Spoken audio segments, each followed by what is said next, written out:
z viacerých tých robotníckych, manažerských či odborných pozícií môžem jednoznačne povedať, že mi najviac v pamäti ostala a aj osobnostne vo mne najviac zanechala pozícia, keď som bol riaditeľom arcidiecéznej charity v Košiciach. Je to obdobie jednak 13 rokov života, ktoré sa tak rýchle nedá vymazať. A je to obdobie, ktoré mi dalo obrovskú šancu. Dalo mi šancu tvoriť, mal som voľnú ruku, samozrejme bolo to vždy s množstvom dobrých nápadov, dobrých ľudí. A bolo to obdobie, keď zo Zelenej Luky sa tvorila, budovala inštitúcia, ktorá veľmi kreatívnym spôsobom ovplyvnila rozvoj sociálnych služieb na Slovensku, v Košiciach a na východe zvlášť.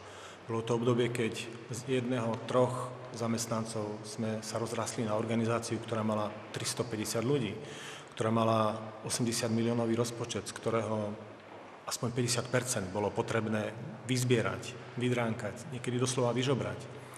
Kde sme desiatky projektov vytvorili, od jednoduchých projektov až po projekty medzinárodného charakteru. Zabezpečovali sme humanitárnu pomoc napríklad pri záplavách na Spiši a na Hornom Šariši, priamo v koordinácii s Bruselom a s Rakúskou charitou. Boli sme tí, ktorí sme pomáhali pri záplavách na Tise a na Uhu, na Ukrajine v dvoch veľkých vlnách, ktoré si na Slovensku ani nevieme predstaviť.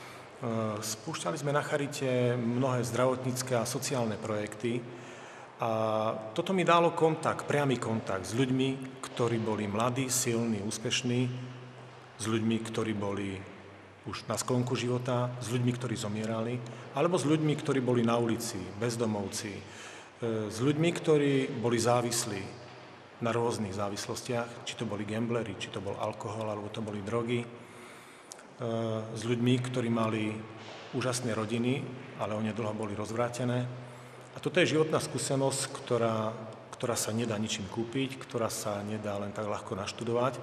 A preto som presvedčený, že by som vedel vniesť aj do sociálnej politiky, do tvorby noriem a zákonov v sociálnej oblasti iný rozmer, aj ten ľudskejší rozmer. Som presvedčený, že v tejto oblasti máme čo naprávať, a taktiež som presvedčený, že viem, ako tieto veci naprávať.